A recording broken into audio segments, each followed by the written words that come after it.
At the prestigious Anchor Bay Yacht Club's annual regatta dinner, I watched my husband's family toast their success while calling me just another pretty face who married for money, loud enough for the entire dining room to hear. As I stood to leave with whatever dignity remained, I leaned close to my mother-in-law's ear and whispered, "You might want to check who actually owns the marina where your precious yacht is docked." The color drained from her face as understanding began to dawn, but she had no idea that her family's humiliation was just the beginning. Before we jump back in, tell us where you're tuning in from, and if this story touches you, make sure you're subscribed, because tomorrow, I've saved something extra special for you. The morning sun cast long shadows across the polished mahogany floors of my private office on the 32nd floor of the Maritime Commerce Building, where I had been conducting business for the past 8 years under a name my husband's family had never bothered to learn. Victoria Sterling Chen sat behind her executive desk, reviewing quarterly financial reports from Sterling Maritime Holdings, the company she had built from a single boat repair facility into the largest marina and maritime services operation on the eastern seaboard. My journey to this moment had begun 15 years earlier, when I was still Victoria Chen, a 22-year-old marine engineering graduate from MIT who had inherited her grandfather's struggling boat repair shop in what was then a deteriorating waterfront district. The facility consisted of 3 aging dry docks, a small office building with a leaking roof, and equipment that belonged in a maritime museum rather than a functioning business. My grandfather, Chen Wei-ming, had immigrated from Taiwan in 1963, with nothing but maritime expertise learned in the shipyards of Kaohsiung, and an unshakable belief that hard work could overcome any obstacle. He had built Chen Marine Services from absolute poverty, operating out of a converted warehouse and sleeping on a cot in his office until the business generated enough revenue to rent a small apartment nearby. Growing up, I had spent every summer working alongside my grandfather, learning to diagnose engine problems by sound, understanding the intricacies of hull design, and absorbing his philosophy that excellence in service would eventually attract success. While other children attended summer camps or vacationed with their families, I was covered in engine grease, learning to operate heavy machinery, and developing an intuitive understanding of maritime engineering that would later prove invaluable. When my grandfather passed away during my senior year at MIT, he left me the business along with a handwritten letter that I still kept framed in my office. The letter, written in his careful English mixed with Chinese characters, contained advice that had guided every major decision I had made since. "Victoria, success comes not from what others give you, but from what you build with your own hands and mind. Never let anyone make you smaller than your capabilities. The ocean does not care about your gender or your background. It respects only competence and preparation." The inheritance had come at a crucial moment in my career planning. My MIT classmates were accepting positions with major engineering firms, aerospace companies, and technology corporations that offered impressive starting salaries and clear advancement paths. The practical choice would have been to sell my grandfather's struggling business and pursue conventional career opportunities that matched my educational credentials. Instead, I made the decision that would define the next 15 years of my life. I declined job offers from Boeing, General Electric, and Raytheon to move back to the waterfront district and transform my grandfather's repair shop into something unprecedented in the regional maritime industry. The first year was a masterclass in humility and determination. I worked 16-hour days, learning aspects of business management that MIT had never covered. I studied accounting, marketing, regulatory compliance, and customer service, while simultaneously maintaining my technical responsibilities for boat repairs and engine overhauls. My initial business plan was ambitious, but carefully researched. The waterfront district was undergoing gentrification, with developers purchasing deteriorating industrial properties for conversion into luxury residential and commercial spaces. I recognized that this transformation would create demand for high-end marina services that could accommodate the expensive boats owned by wealthy professionals moving into waterfront condominiums and townhouses. However, implementing this vision required capital that I did not possess and expertise in areas that extended far beyond my engineering background. I needed to understand real estate development, luxury service management, and the social dynamics of affluent clients who expected sophisticated amenities along with technical competence. I spent nights researching successful marina operations throughout New England, studying their service offerings, pricing strategies, and customer relationship management approaches. I visited facilities in Newport, Nantucket, and Martha's Vineyard, observing how they balance technical excellence with the hospitality elements that wealthy boat owners expected from premium service providers. The breakthrough came when I identified a pattern that other marina operators had missed. Wealthy boat owners were willing to pay substantial premiums for services that combined technical expertise with convenience and luxury amenities, but most facilities focused on either technical capabilities or luxury amenities without successfully integrating both approaches.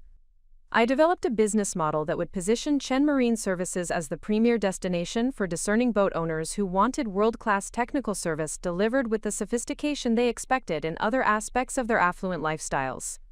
This meant hiring not just skilled marine technicians, but also customer service professionals who could interact comfortably with clients accustomed to five-star hotels and exclusive country clubs. The transformation required every dollar of my grandfather's modest life insurance policy, plus business loans that used the property as collateral. I spent 6 months renovating the facility, installing state-of-the-art equipment, and creating customer spaces that reflected the luxury positioning I was targeting. The new Chen Marine Services opened with expanded dry dock capabilities, a customer lounge with leather furniture and panoramic water views, concierge services that could arrange everything from catering to transportation, and technical capabilities that exceeded anything available within 200 miles of our location. My first major client was Harrison Blackwood III, a real estate developer who had recently purchased a 60-foot sailing yacht that required specialized maintenance for its carbon fiber hull and advanced navigation systems. Harrison had been frustrated by service providers who either possessed the technical expertise he needed but operated in facilities that felt like industrial warehouses, or offered luxury amenities but lacked the engineering competence to properly maintain sophisticated vessels. When Harrison brought his yacht to Chen Marine Services, I personally handled the technical assessment and service recommendations. My MIT education had provided me with knowledge of advanced materials and engineering systems that most marine technicians had never encountered.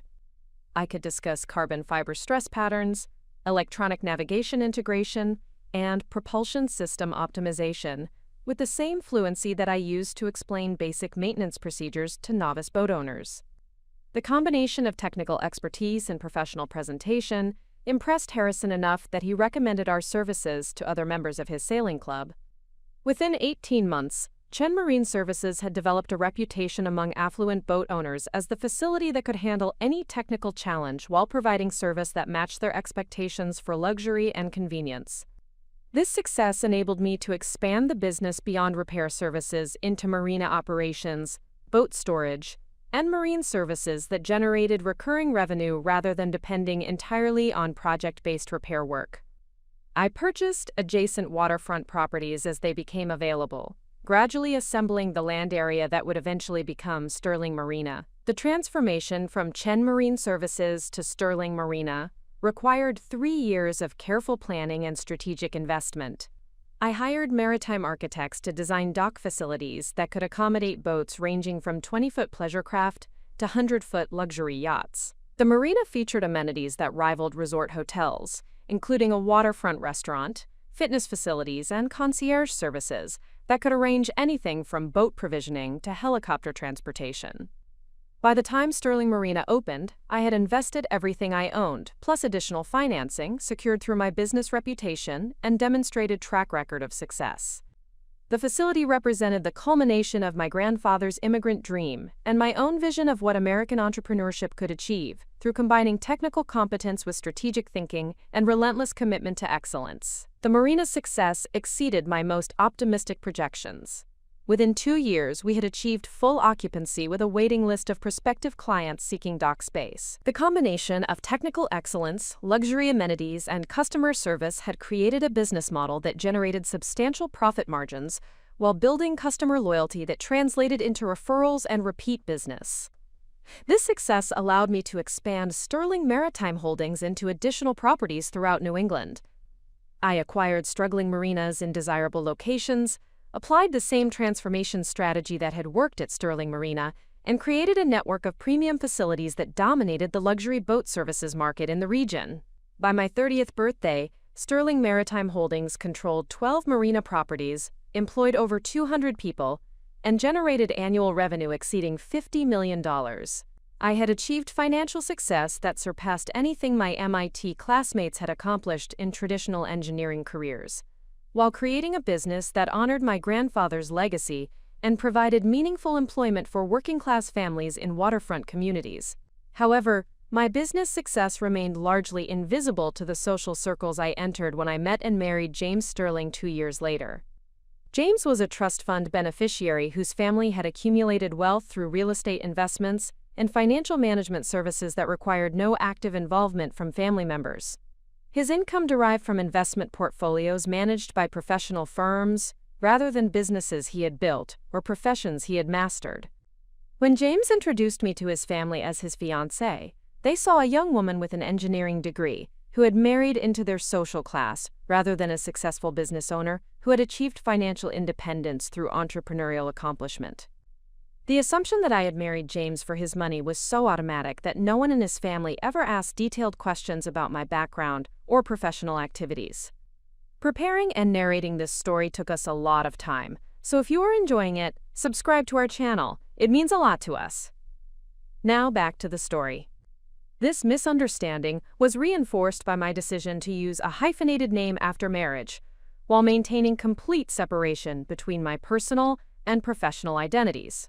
Sterling Maritime Holdings continued to operate under my original business name and corporate structure, while Victoria Sterling Chen participated in social activities and charitable events associated with James's family without discussing her business responsibilities or achievements. The separation served practical purposes beyond privacy preferences.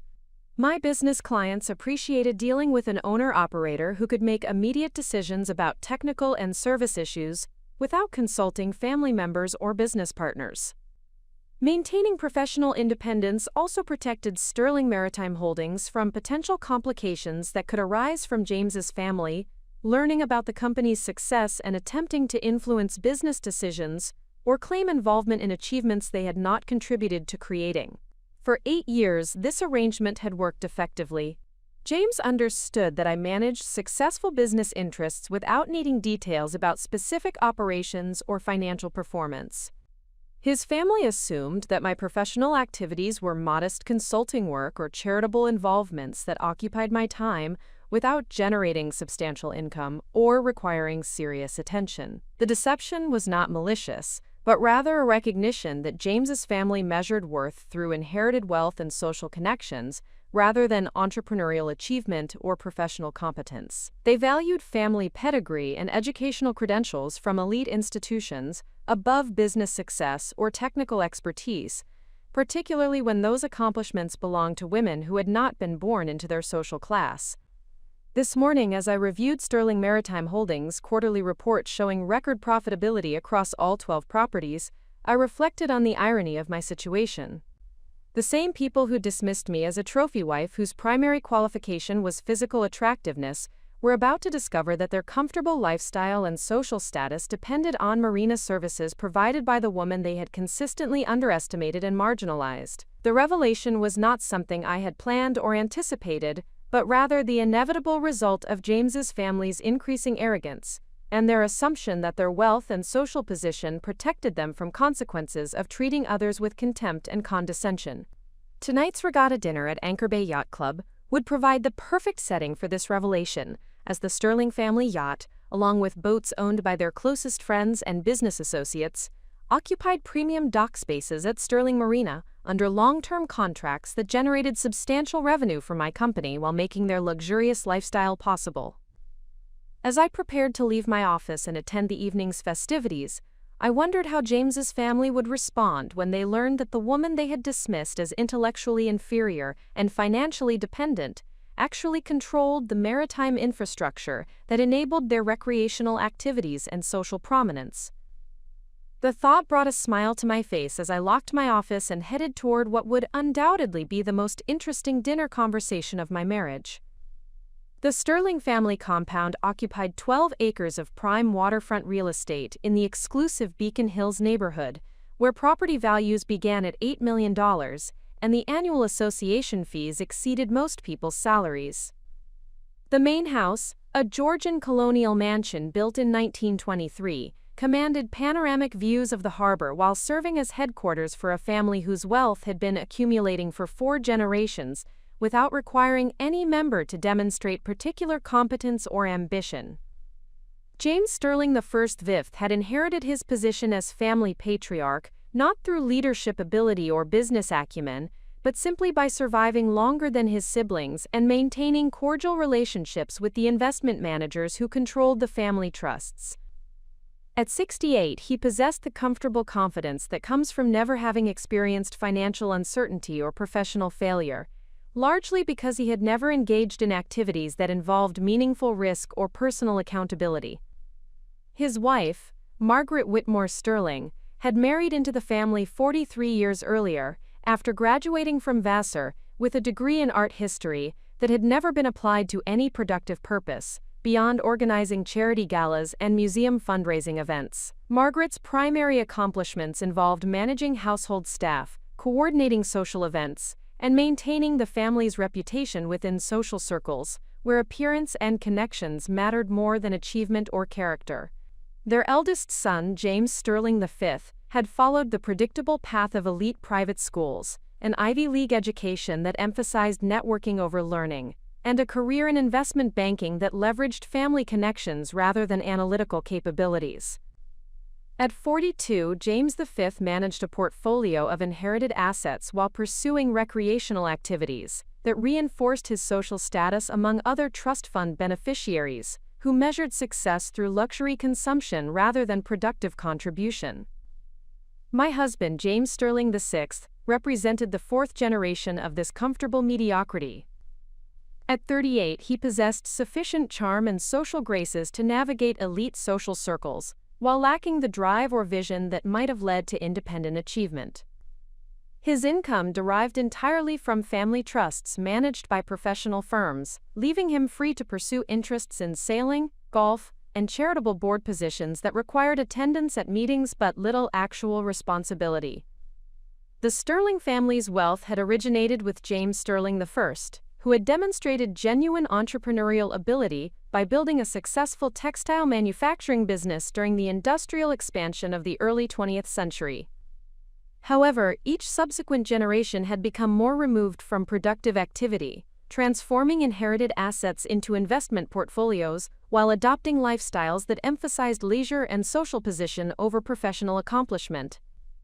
This pattern of declining engagement with productive work was not uncommon among established wealthy families, but the Sterlings had embraced their parasitic relationship with inherited wealth more completely than most. They viewed business ownership and professional careers as activities for people who lacked sufficient family resources to avoid such necessities, failing to understand that meaningful work provided satisfaction and identity that passive wealth accumulation could never replace. My introduction to the Sterling family dynamics had occurred during my engagement to James, when I was invited to Sunday dinner at the family compound and subjected to the subtle interrogation techniques that wealthy families employed to assess potential additions to their social circle.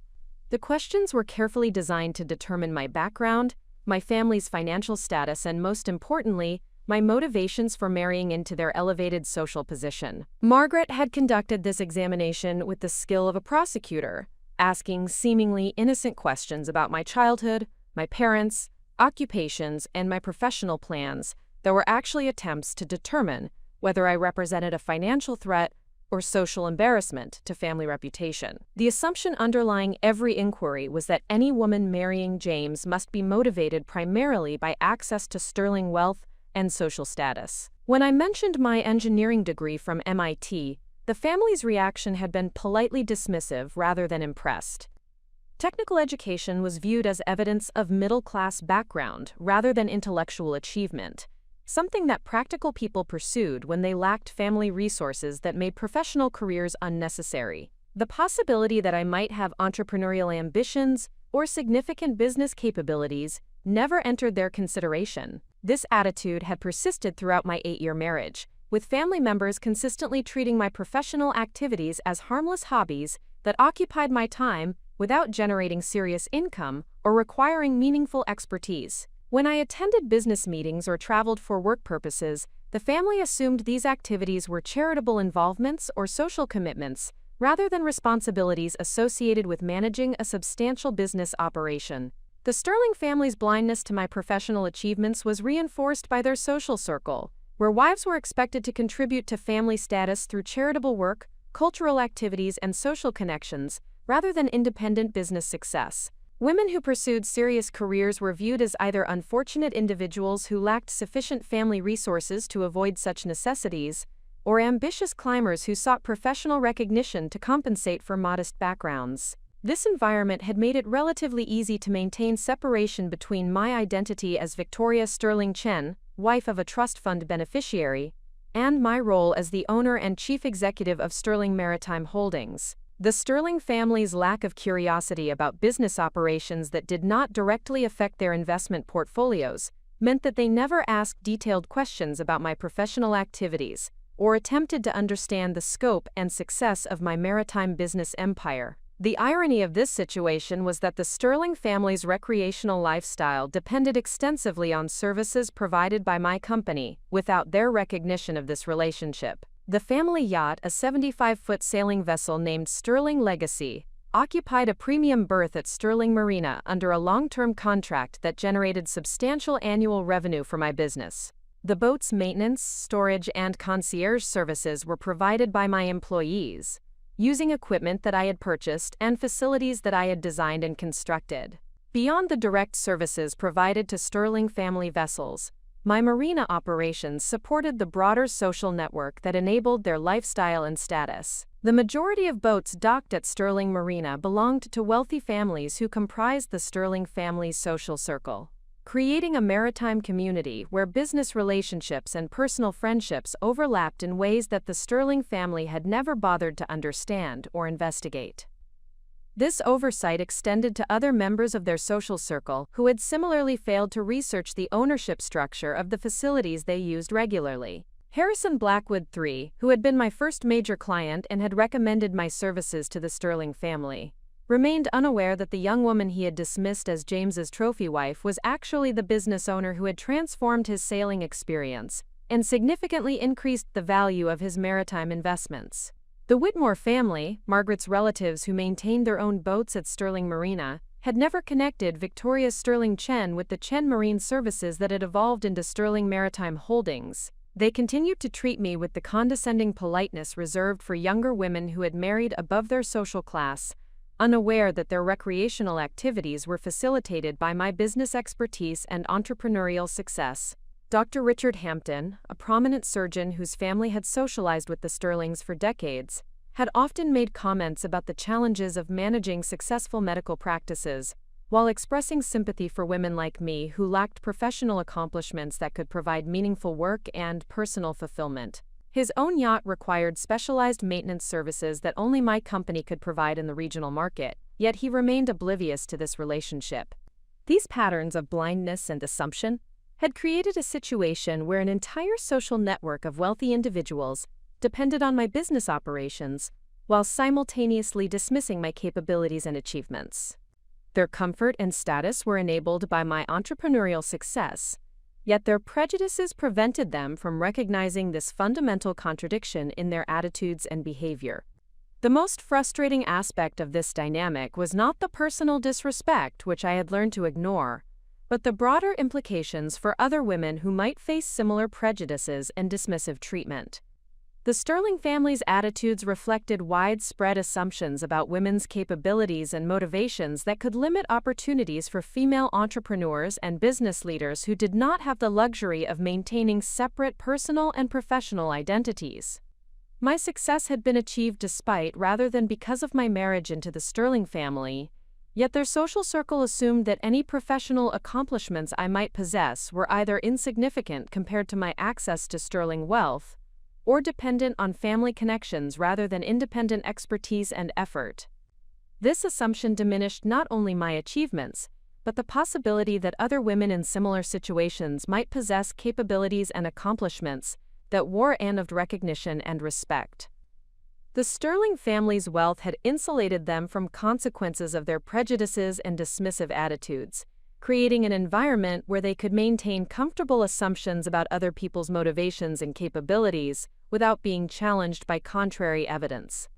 Their social position allowed them to surround themselves with individuals who either shared their prejudices or were financially dependent on their approval, preventing the kind of honest feedback that might have encouraged more accurate and respectful assessment of others' worth and achievements. This protective bubble of wealth and status had also prevented the Sterling family from developing the skills and perspectives that might have enabled them to recognize entrepreneurial success when they encountered it. Having never built businesses themselves or worked alongside successful entrepreneurs, they lacked the knowledge and experience necessary to identify the characteristics and capabilities that distinguished genuine business achievement from inherited wealth or social connections. The maritime industry required technical expertise, operational management skills, customer relationship capabilities, and strategic thinking that could not be acquired through social connections or family wealth alone. My success had required mastering complex engineering principles, understanding regulatory frameworks, managing substantial construction projects, and developing service delivery systems that could satisfy demanding clients while generating sustainable profit margins. These accomplishments represented exactly the kind of practical intelligence and business acumen that the Sterling family claimed to value in their investment decisions and business partnerships, yet they remained unable to recognize these qualities when they appeared in contexts that challenged their preconceived notions about women's capabilities and motivations. The evening's regatta dinner would provide an opportunity to test whether the Sterling family could acknowledge and respect business achievement when it was revealed in circumstances that made denial impossible. Their response would demonstrate whether their prejudices were merely casual assumptions that could be corrected through education and evidence, or fundamental attitudes that would persist even when confronted with unmistakable proof of their errors and limitations. As I selected jewelry and accessories that would complement my evening gown, I reflected on the broader significance of the evening's potential revelations. The Sterling family's reaction would serve as a case study in how established wealth and social position could either enable growth and learning or reinforce comfortable prejudices that prevented accurate assessment of other people's worth and potential contributions to society. The stakes of this revelation extended beyond personal vindication or family dynamics to questions about how successful women navigate social environments that may not be prepared to recognize or respect their achievements. The evening would test whether truth and evidence could overcome prejudice and assumption, or whether some individuals were too invested in their comfortable misconceptions to acknowledge reality when it contradicted their preferred narratives. My preparation for the evening included not only selecting appropriate attire and accessories, but also considering how to present information about Sterling Maritime Holdings in ways that would maximize impact while maintaining the dignity and professionalism that had characterized my business operations. The revelation needed to be clear and undeniable, but delivered with the class and competence that would reinforce rather than undermine the business reputation I had worked years to establish and maintain. As I applied the final touches to my makeup and prepared to join James for the drive to Anchor Bay Yacht Club, I felt a mixture of anticipation and satisfaction that had nothing to do with revenge or personal gratification. Tonight would provide an opportunity to demonstrate that assumptions about people's capabilities and worth could be not only wrong but counterproductive for everyone involved in maintaining them. The Sterling family was about to discover that their comfortable prejudices had prevented them from recognizing and appreciating genuine accomplishment in their own family, while their dismissive attitudes had created unnecessary barriers to relationships that might have been mutually beneficial if based on respect and accurate understanding rather than assumption and condescension. The morning of the regatta dinner began with an emergency conference call at 7 a.m. that would test every business leadership skill I had developed over 8 years of building Sterling Maritime Holdings. Marcus Chen, my operations director and nephew of my late grandfather, was calling from Sterling Marina's main facility, where overnight storms had caused significant damage to the northern dock section that housed some of our most valuable client vessels. "Victoria, we have a situation." Marcus began without preamble, his voice carrying the controlled urgency I had learned to associate with genuine crises rather than routine operational challenges. The storm surge last night exceeded our projections by 18 inches, and the wave action compromised the structural integrity of docks 7 through 12. We have 23 boats in that section, including the Sterling Legacy and Harrison Blackwood's new 70-footer. I closed my eyes and mentally calculated the financial and reputational implications of this crisis. The boats in the affected section represented over $40 million in client assets, while the dock infrastructure itself had cost nearly $2 million to construct and install just 3 years earlier. More critically, the timing of this emergency threatened to disrupt the regatta dinner, where many of our most important clients would be expecting to discuss their boats' condition and our facility's reliability. "What's the immediate assessment?" I asked, already moving toward my laptop to access the Marina's security camera system and weather monitoring equipment that provided real-time data about conditions at all Sterling Maritime Holdings facilities.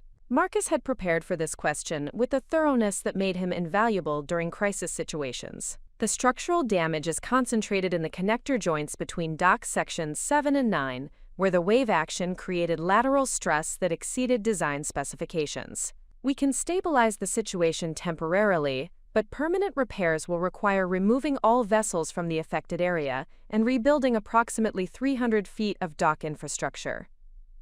This was precisely the type of crisis that separated competent marina operators from industry leaders. The technical challenges were significant, but solvable, while the customer service implications required sophisticated communication and relationship management strategies that could either strengthen or destroy client confidence in our capabilities and reliability. I had encountered similar situations during Sterling Maritime Holdings' early years, when unexpected equipment failures or severe weather events had threatened to undermine the business reputation we were working to establish. Each crisis had provided opportunities to demonstrate our commitment to client service, while developing operational procedures that prevented similar problems in the future. "How long for temporary stabilization?" I asked, simultaneously reviewing weather forecasts and assessing the availability of emergency equipment and personnel that would be required for immediate response efforts. 4 hours if we mobilize both emergency crews and bring in additional materials from the Gloucester facility, Marcus replied, referring to the comprehensive disaster response protocols we had developed after a similar crisis 3 years earlier, had taught us the importance of maintaining redundant equipment and cross-trained personnel at multiple locations. This response time would allow us to secure the affected vessels and restore basic dock functionality before afternoon activities at the yacht club would require clients to access their boats.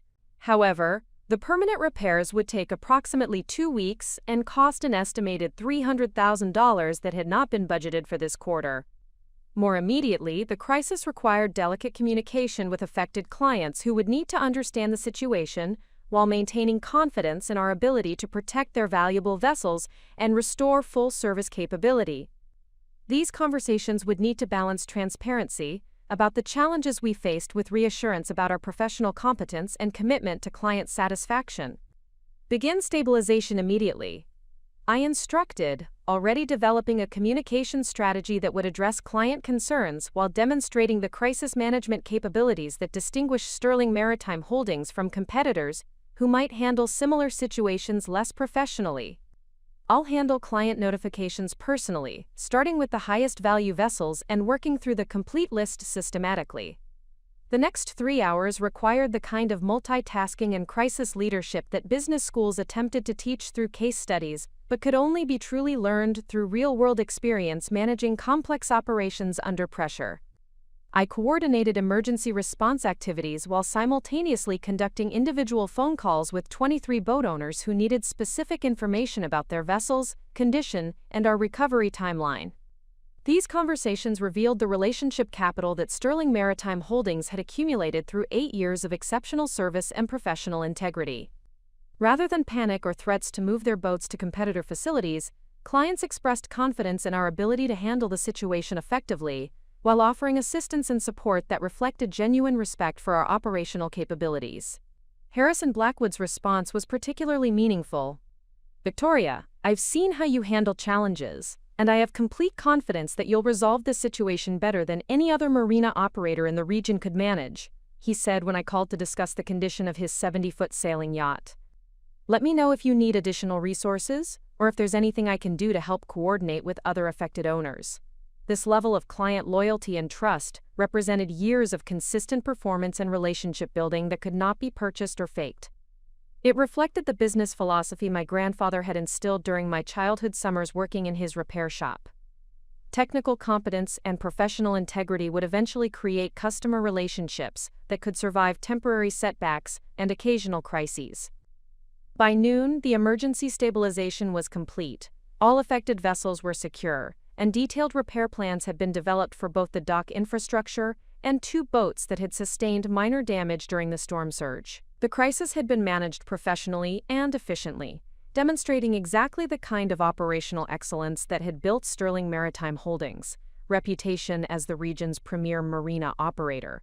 However, the morning's emergency response had consumed time and energy that I had planned to use for preparation for the evening's regatta dinner. The crisis management had also reminded me of the substantial responsibilities and pressures associated with operating a business that managed millions of dollars in client assets, while employing over 200 people whose livelihoods depended on our continued success and growth. These responsibilities represented the reality of entrepreneurial leadership that was invisible to individuals like the Sterling family, who assumed that business ownership primarily involved enjoying profits generated by other people's work, rather than managing complex operations that required constant attention and periodic crisis response. The morning's emergency had provided a perfect example of why business success required capabilities that could not be inherited or acquired through social connections alone. As I prepared to leave my office and return home to prepare for the evening's social event, I reflected on the contrast between the meaningful work I had just completed and the superficial conversations that would dominate tonight's yacht club gathering. The Sterling family and their social circle would spend the evening discussing recreational sailing, vacation destinations, and social gossip while remaining oblivious to the business operations and professional expertise that made their comfortable lifestyle possible. This disconnect was not merely amusing, but represented a broader cultural problem in how society valued different types of contribution and achievement. The individuals attending tonight's dinner would receive social recognition and respect based on inherited wealth and family connections, rather than productive work or meaningful contribution to economic activity and employment creation. Meanwhile, the emergency response team that had spent the morning protecting millions of dollars in client assets while ensuring the safety and security of valuable vessels would remain invisible to the social elite who benefited from their professional competence and dedication. This inversion of recognition and respect reflected societal priorities that rewarded passive wealth accumulation over active business leadership and operational excellence. The afternoon was spent in final preparations for permanent dock repairs, coordination with insurance adjusters and marine construction contractors, and development of communication materials that would keep all Sterling Maritime Holdings clients informed about our recovery progress and timeline.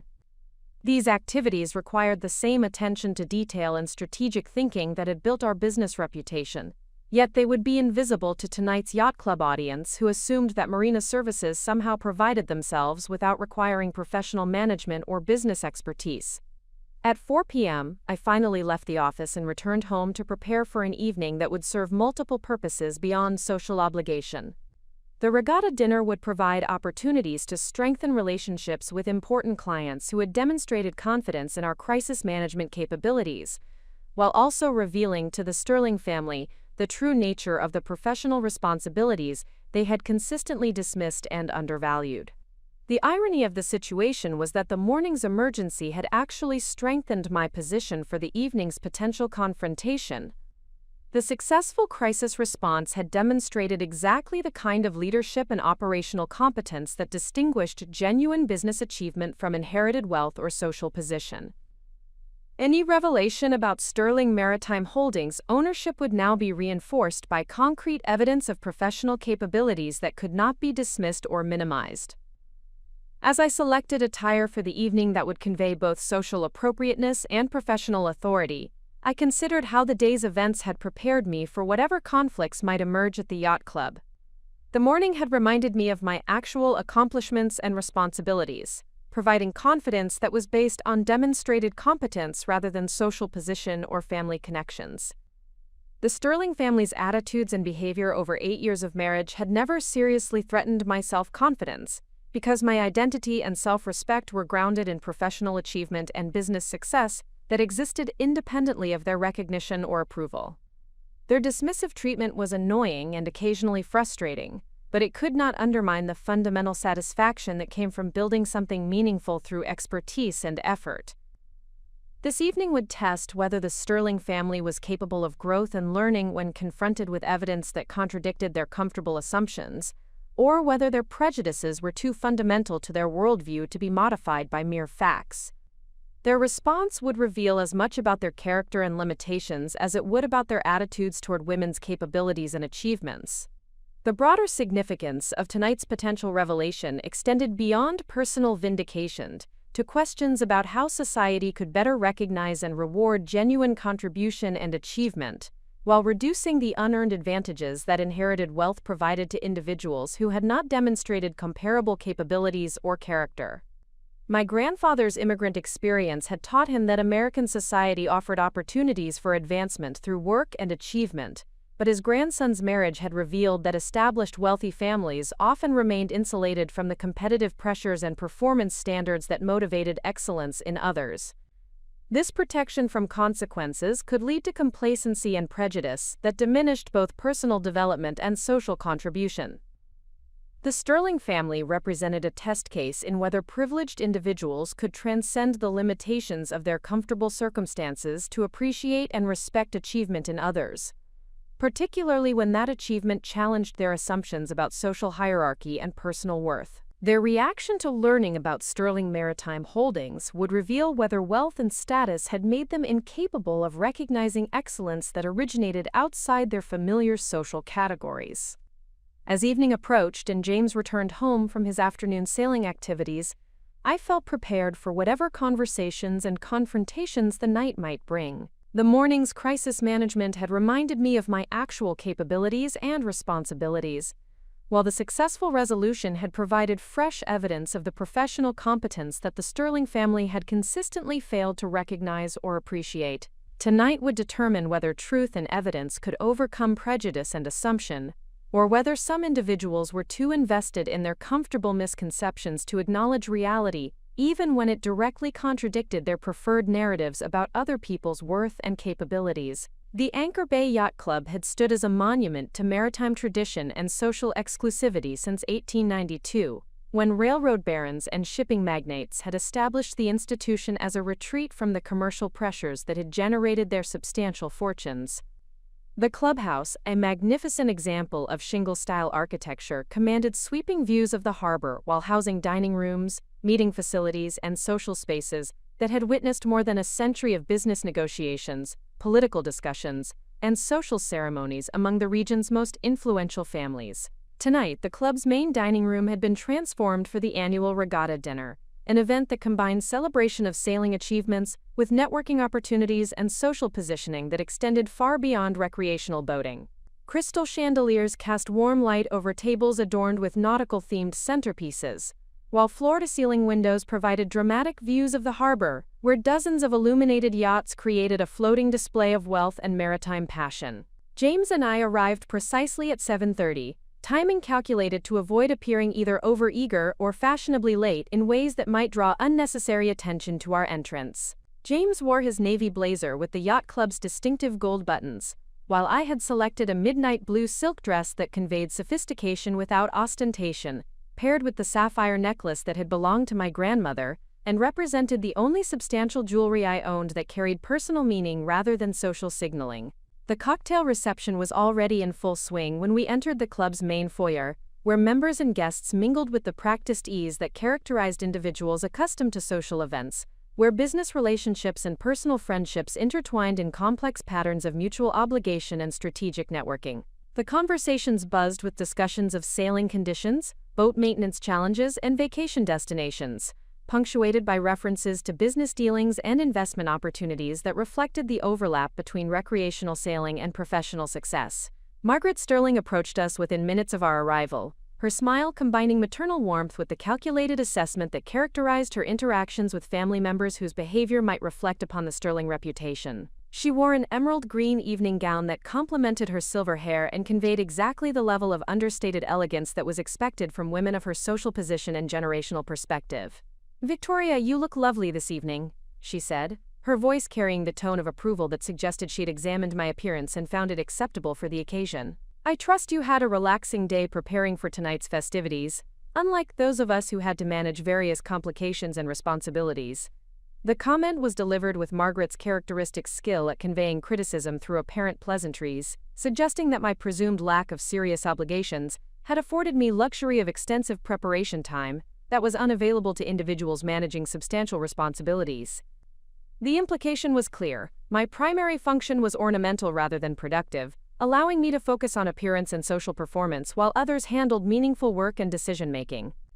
Actually, I spent most of the day managing an emergency situation at one of my business properties. I replied with pleasant neutrality, providing accurate information while avoiding details that might prompt questions I was not yet prepared to answer comprehensively. Sometimes unexpected challenges require immediate attention, regardless of social commitments. Quote, Margaret's expression shifted slightly, suggesting mild surprise that I would claim professional responsibilities that could conflict with social obligations. Her worldview assumed that women in my position might have charitable commitments or hobby interests, but nothing that could legitimately be described as emergency business management, requiring immediate personal attention and decision-making authority. How interesting. She responded with the kind of polite dismissal that indicated her assumption that any business property I might reference was likely a small investment or consultation arrangement rather than substantial operational responsibility. I hope you were able to resolve whatever minor issue arose without too much inconvenience. Before I could respond to this characterization, Harrison Blackwood III approached our conversation group with the confident stride that reflected his comfort within the club's social environment and his recognition as one of the evening's honored guests whose sailing achievements had contributed to the regatta's success. His presence immediately shifted the conversation's dynamic, as both James and Margaret accorded him the respectful attention that his business success and club leadership position commanded. James, Victoria, wonderful to see you both, Harrison said with genuine warmth that distinguished him from other club members whose social interactions were more calculated and performative. Victoria, I wanted to thank you again for the excellent work your people did this morning with the dock situation. The professionalism and efficiency were exactly what we've come to expect, and I know the other affected owners share my appreciation for how well the crisis was handled. Margaret's eyebrows rose slightly at this reference to business activities that seemed to involve more substantial responsibility than she had assumed I possessed. Her expression suggested curiosity mixed with skepticism about the nature of my apparent involvement in Marina operations that had affected Harrison's valuable sailing yacht and required professional crisis management capabilities. I wasn't aware that Victoria was involved in Marina management, Margaret said carefully, her voice carrying the tone of someone seeking clarification about a situation that did not align with her existing understanding of family members' professional activities and responsibilities. Harrison looked genuinely surprised at Margaret's apparent ignorance about my professional role, his expression suggesting that he assumed family members would naturally be aware of each other's business activities and achievements. His response would prove to be the first crack in the careful separation I had maintained between my personal and professional identities. Victoria's operation is the finest marina facility on the entire eastern seaboard, Harrison replied with enthusiasm that reflected his genuine appreciation for Sterling Maritime Holdings, service quality and operational excellence. The technical expertise and customer service are exceptional, and the facility management is absolutely first-rate. We've had our boat there for 3 years, and the experience has been outstanding in every respect. The conversation paused as Margaret processed this information, her expression indicating confusion about how her daughter-in-law could be operating a marina facility without her knowledge or understanding. James appeared equally puzzled, though his confusion seemed to stem from uncertainty about the scope of my business activities rather than complete ignorance of their existence. Dr. Richard Hampton joined the conversation at this moment, his arrival adding another perspective that would further complicate the evening's social dynamics. Richard had known the Sterling family for decades and maintained his own yacht at Sterling Marina, though he had never connected the facility's ownership with my identity as James's wife and Margaret's daughter-in-law. "Are we discussing marina facilities?" Richard asked with the jovial confidence that characterized his social interactions at the yacht club. "I must say the new management at Sterling Marina has been absolutely exceptional. The quality of service and the facility improvements over the past few years have been remarkable. Whoever owns that operation certainly knows how to run a first-class maritime business." Margaret's expression was becoming increasingly strained, as multiple club members referenced a Marina operation that apparently involved me in ways that contradicted her understanding of my professional activities and capabilities. The conversation was revealing information that challenged fundamental assumptions about family relationships and individual achievements that she had maintained for 8 years. "I seem to be missing something important about Victoria's professional activities," Margaret said with the careful tone of someone attempting to gather information while avoiding the appearance of family discord or communication failures. "Perhaps you could clarify the nature of your involvement with this Marina that Harrison and Richard are discussing." The moment had arrived when maintaining separation between my personal and professional identities was no longer possible or appropriate. The evening's social dynamics had created a situation where direct questions demanded honest answers that would either reveal the truth about Sterling Maritime Holdings, ownership, or require deceptive responses that would compromise my personal integrity and professional reputation. Sterling Marina is one of 12 facilities operated by Sterling Maritime Holdings, the company I founded 8 years ago, I said with quiet clarity that allowed the information to register fully before continuing. "We provide premium marina services throughout New England, specializing in luxury vessel management and waterfront property development." The silence that followed this statement was profound, as Margaret, James, and other nearby conversation participants processed information that fundamentally altered their understanding of my identity, capabilities, and achievements. The revelation recontextualized every assumption they had made about my professional activities, financial independence, and business expertise over the course of our 8-year relationship. Margaret was the first to respond, her voice carrying a tone of disbelief mixed with the beginning recognition that her dismissive attitudes toward my capabilities had been based on incomplete and inaccurate information about my actual professional accomplishments and business success. "You own Sterling Marina?" she asked, her question indicating that she was beginning to understand the implications of this revelation for her family's relationship with the facility that housed their yacht and provided services they had always assumed were managed by unknown business entities rather than family members. "Sterling Maritime Holdings owns and operates Sterling Marina along with 11 other premium marina facilities throughout New England," I clarified, providing information that expanded the scope of the revelation beyond a single property to a substantial business empire that represented years of entrepreneurial achievement and operational excellence. Harrison's expression shifted to one of amused respect as he realized the irony of the situation he had unknowingly participated in for years. "You mean to tell me that I've been recommending your services to other club members without realizing that you were James's wife?" he asked with a laugh that reflected appreciation for the elegant way I had managed the intersection of personal and professional relationships. The conversation was attracting attention from other club members who sensed that something significant was being revealed within their social circle. Charles Whitmore, Margaret's brother, approached with curiosity about the discussion that seemed to be generating unusual interest and emotional reactions among participants. "What's all the excitement about?" Charles asked with the casual confidence of someone accustomed to being included in important conversations and social developments within the club's membership. "We're just learning that Victoria owns the marina where most of our boats are docked," Richard explained with amusement that reflected his appreciation for the surprise revelation. "It appears that we've been praising the exceptional service without realizing we were complimenting a family member." Charles's expression indicated the same confusion and disbelief that had characterized other family members, reactions to information that contradicted their long-standing assumptions about my professional status and business capabilities. His response would contribute to the growing realization that the Sterling family's understanding of my identity and achievements had been fundamentally incomplete and inaccurate.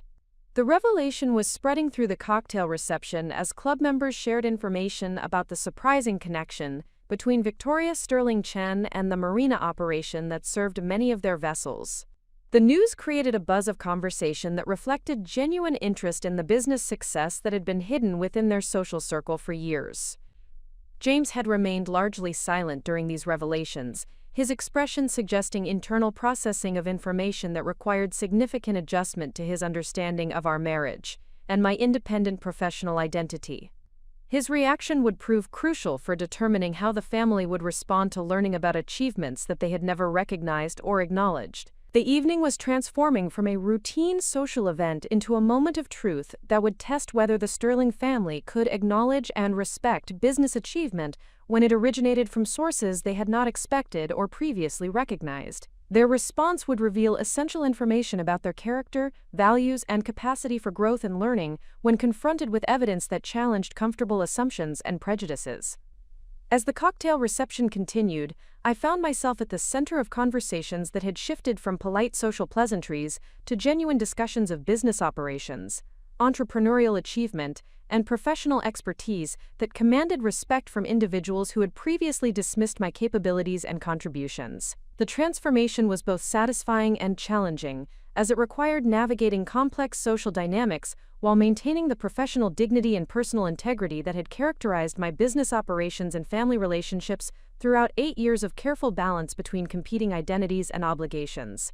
The formal dinner service commenced at 8:30, with club members and their guests taking assigned seats at tables arranged to optimize both harbor views and social interaction among individuals whose business relationships and personal friendships created a complex network of mutual interests and obligations. The Sterling family had been seated at the captain's table, a position of honor that reflected their long-standing membership and substantial financial contributions to club operations and sailing programs.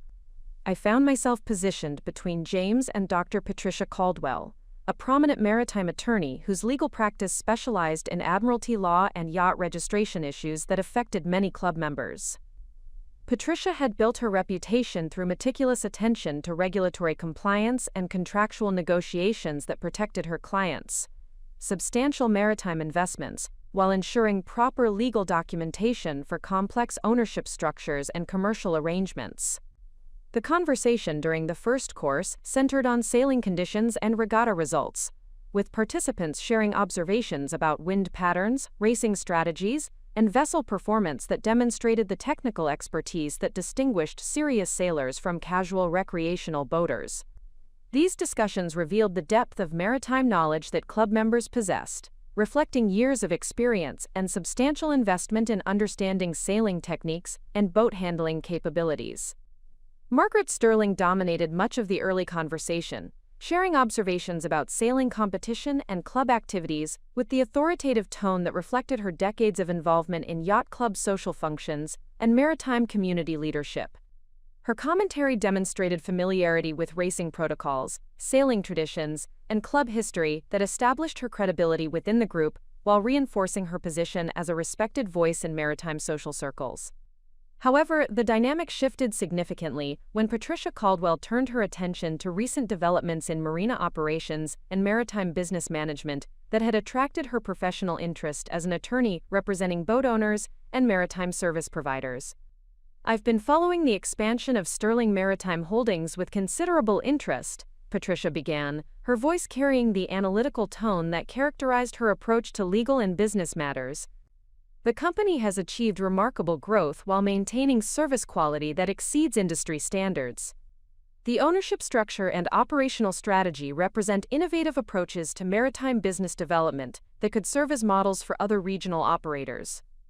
Margaret's expression indicated polite interest mixed with curiosity about why Patricia would assume that anyone at the table possessed detailed knowledge about a maritime business operation that seemed peripheral to their immediate social circle and recreational interests.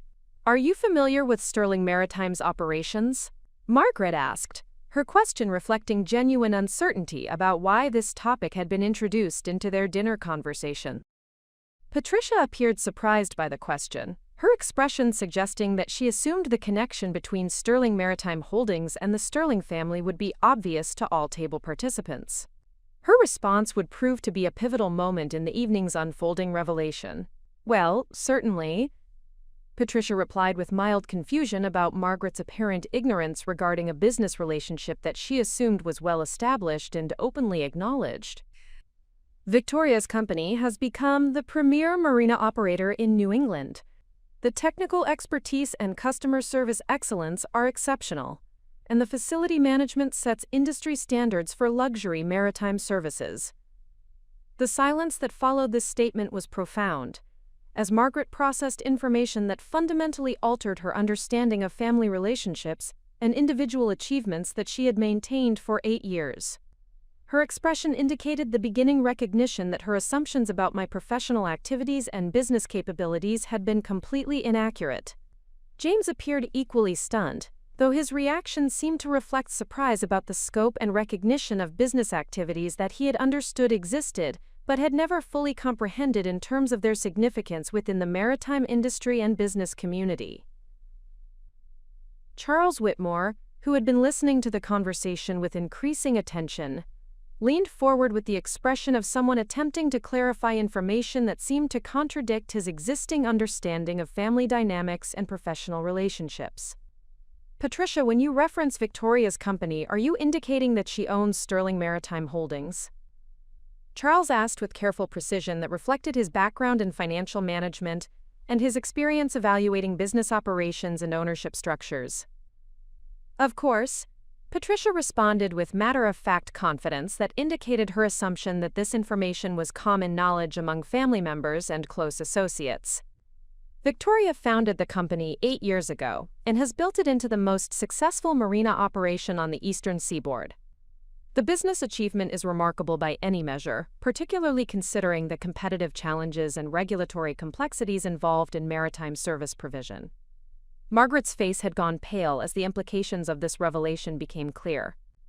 For 8 years, she had dismissed me as a trophy wife, whose primary qualifications were physical appearance and social acceptability, while simultaneously benefiting from marina services provided by the very business empire she had been unknowingly patronizing through her family's recreational sailing activities. The conversation had attracted attention from adjacent tables, where other club members were beginning to recognize that significant information was being revealed about relationships and achievements that had apparently been misunderstood or unknown within their social circle. Dr. Richard Hampton, who had moved closer to overhear the discussion, interjected with observations that further expanded the scope of the revelation about Sterling Maritime Holdings, impact on club members, sailing experiences, and maritime investments.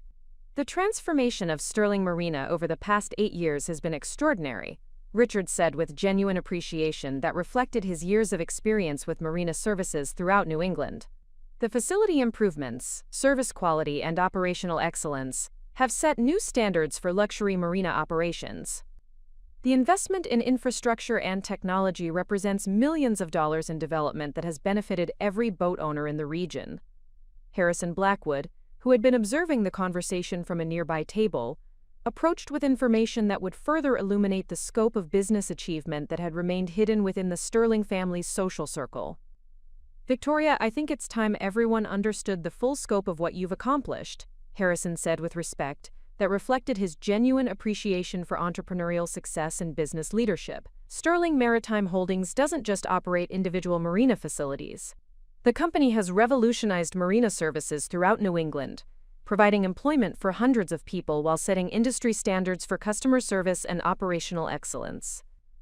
The revelation was spreading throughout the dining room as club members shared information about the surprising connection between Victoria Sterling Chen and the Marina Empire that had enhanced their sailing experiences and protected their substantial maritime investments. The news created conversations that reflected genuine admiration for business achievement that had been accomplished through expertise and determination, rather than inherited advantage or family connections. Margaret finally found her voice, though her words carried a tone of disbelief that indicated difficulty processing information that contradicted fundamental assumptions she had maintained for years. Victoria, why didn't you tell us about your business success? She asked, her question revealing the beginning recognition that her dismissive treatment had been based on incomplete and inaccurate information about my professional capabilities and achievements. The question provided an opportunity to address the broader issues that had shaped 8 years of family relationships, characterized by assumption and dismissal, rather than genuine curiosity about individual accomplishments and professional contributions. Margaret, you never asked. I replied with quiet dignity that acknowledged the truth of our relationship dynamic without expressing anger or resentment that might have been justified by years of condescending treatment and systematic dismissal. Your assumptions about my capabilities and motivations made it clear that my professional activities were viewed as insignificant compared to my role as James's wife and your daughter-in-law. The honesty of this response created an uncomfortable moment of recognition among family members who were being forced to confront their own behavior and attitudes toward achievements they had never bothered to investigate or acknowledge. James spoke for the first time since the revelations had begun, his voice carrying uncertainty mixed with what appeared to be genuine surprise about the extent of business success that had been achieved independently of family resources or connections. "Victoria, I knew you managed business interests, but I never realized the scope of what you had built," James said with apparent sincerity that suggested his ignorance had been genuine rather than deliberately dismissive. "Why didn't you share more details about Sterling Maritime Holdings?" This question revealed the complex dynamics that had shaped our marriage and family relationships, where assumptions and lack of curiosity had prevented the kind of communication that might have led to greater understanding and mutual respect. "James, you showed no interest in the details of my professional responsibilities."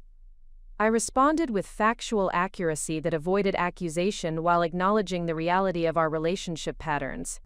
"When I mentioned business meetings or work commitments, you treated them as social obligations rather than professional requirements. Your family's assumptions about my motivations and capabilities made it easier to maintain separation between my personal and professional identities."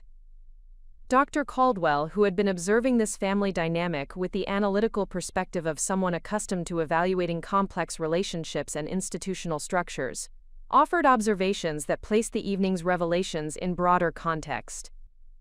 This situation illustrates how assumptions and stereotypes can prevent recognition of achievement and capability, Patricia said with professional insight that reflected her experience in legal practice and business analysis.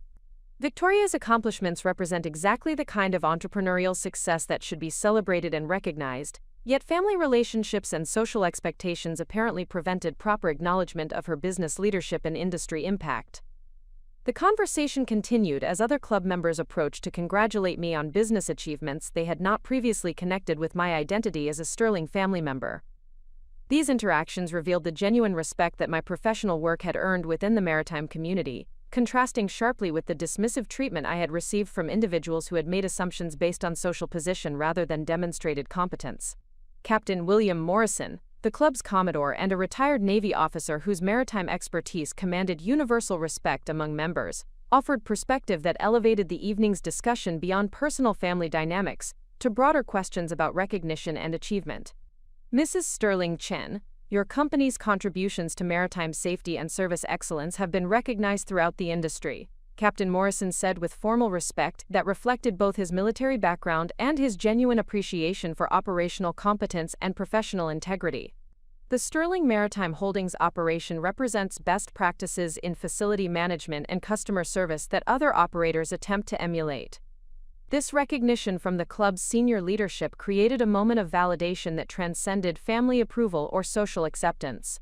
The respect was based on demonstrated competence and measurable achievement, rather than inherited position or social connections, representing the kind of recognition that could only be earned through excellence and sustained performance. The revelation had transformed the evening from a routine social event into a moment of truth that exposed the limitations of assumptions and stereotypes, while demonstrating how genuine achievement could command respect from qualified evaluators who understood the expertise and commitment required for business success. Margaret's response to these developments would prove crucial for determining whether the Sterling family could acknowledge and respect accomplishment when it challenged their preconceived notions about individual capabilities and motivations. "Victoria, I owe you an apology," Margaret said with apparent sincerity that suggested genuine recognition of her errors in judgment and treatment. "I made assumptions about your interests and capabilities that were clearly wrong.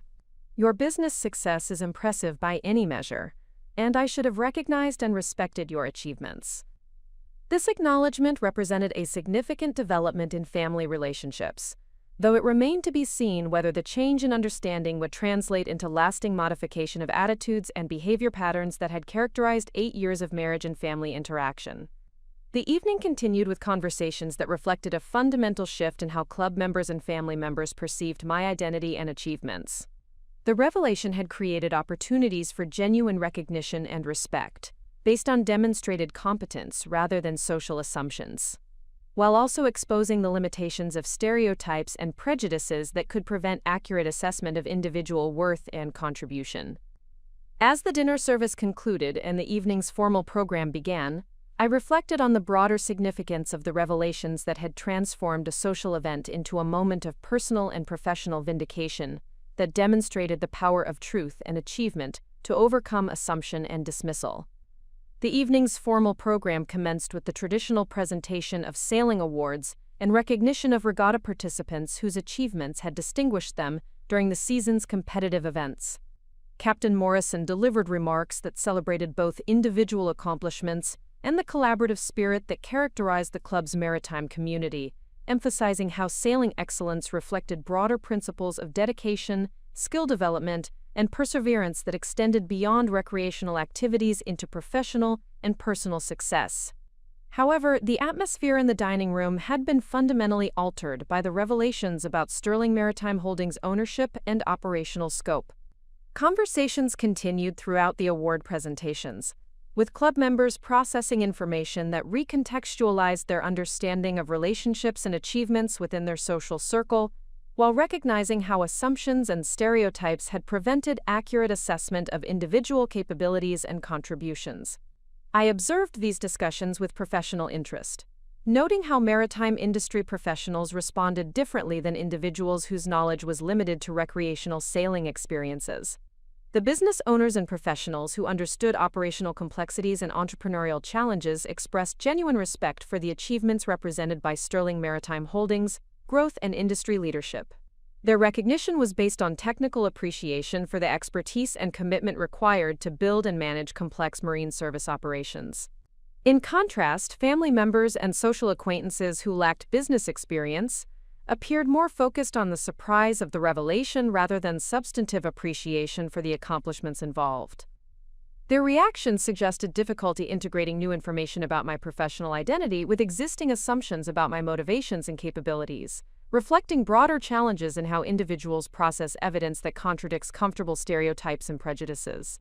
Margaret Sterling had remained largely silent during the award presentations, her expression indicating internal processing of information that required significant adjustment to her understanding of family relationships and individual achievements. Her earlier apology had suggested recognition of errors in judgment, but her continued discomfort indicated that acknowledging mistakes was easier than fundamentally revising attitudes and assumptions that had shaped 8 years of interaction patterns. The situation reached a critical juncture during the coffee service, when club members began moving between tables to continue conversations and congratulate regatta participants on their sailing achievements. The informal mingling created opportunities for more detailed discussions about Sterling Maritime Holdings, while also providing possibilities for conflicts that had been suppressed during the formal dinner service. Eleanor Whitmore, Margaret's sister-in-law and a woman whose social commentary often reflected the unfiltered opinions that others expressed more diplomatically, approached our table with an expression that suggested she had been observing the evening's revelations with skeptical interest rather than admiring recognition. "Well, this has certainly been an evening of surprises," Eleanor announced with the kind of calculated loudness that ensured nearby tables could overhear her observations. Who would have imagined that our little Victoria had been conducting business operations all along? Though I suppose these days everyone claims to be an entrepreneur or business owner of some sort. The comment was delivered with Eleanor's characteristic skill at conveying dismissal through apparent acknowledgement, suggesting that while she had been forced to recognize my business activities, she remained skeptical about their significance or legitimacy. Her tone implied that Sterling Maritime Holdings might represent the kind of modest consulting arrangement or small-scale operation that individuals sometimes inflated beyond their actual scope or importance. Patricia Caldwell, who had been observing family dynamics with the analytical perspective that characterized her legal practice, responded with information that would prove particularly devastating to Eleanor's attempt at minimization and dismissal. "Eleanor, I believe you may be underestimating the scope and significance of Victoria's achievements," Patricia said with professional authority that reflected her extensive knowledge of maritime business operations and industry standards. Sterling Maritime Holdings controls over $300 million in marina properties and marine service operations.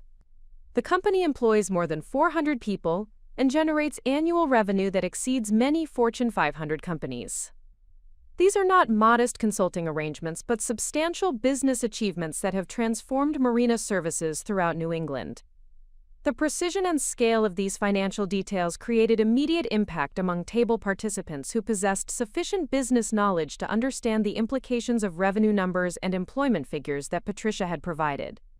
The information established Sterling Maritime Holdings as a major regional enterprise, rather than the small-scale operation that Eleanor had attempted to suggest.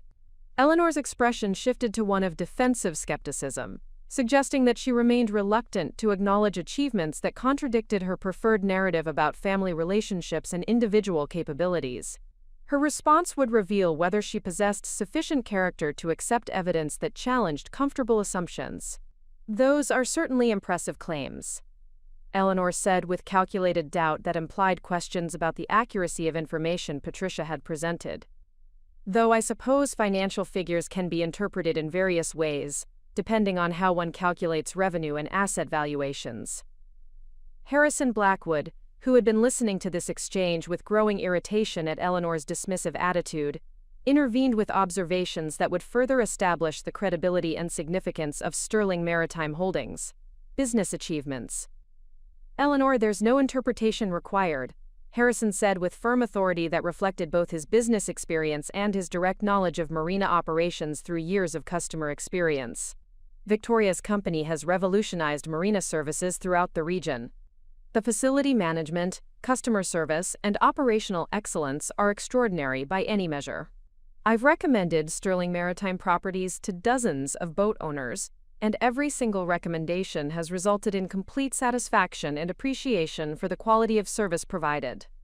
Dr. Richard Hampton added perspective that emphasized the broader industry recognition that Sterling Maritime Holdings had achieved through consistent performance and innovation in marina management and marine services. "The company's reputation extends far beyond regional operations," Richard observed with respect that reflected his own professional standards and appreciation for operational excellence. Maritime industry publications have featured Sterling Maritime Holdings as an example of best practices in customer service and facility management. The business achievement represents genuine industry leadership rather than local success.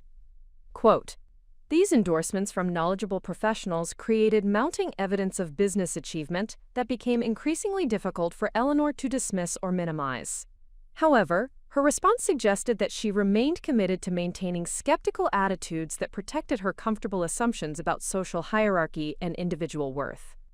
"I'm sure Victoria has been very successful with her little marina business," Eleanor said with condescension that revealed her continued inability to acknowledge achievements that challenged her preconceptions. "Though I do wonder why she felt it necessary to keep such activities secret from family members who might have been supportive and encouraging of her entrepreneurial interests."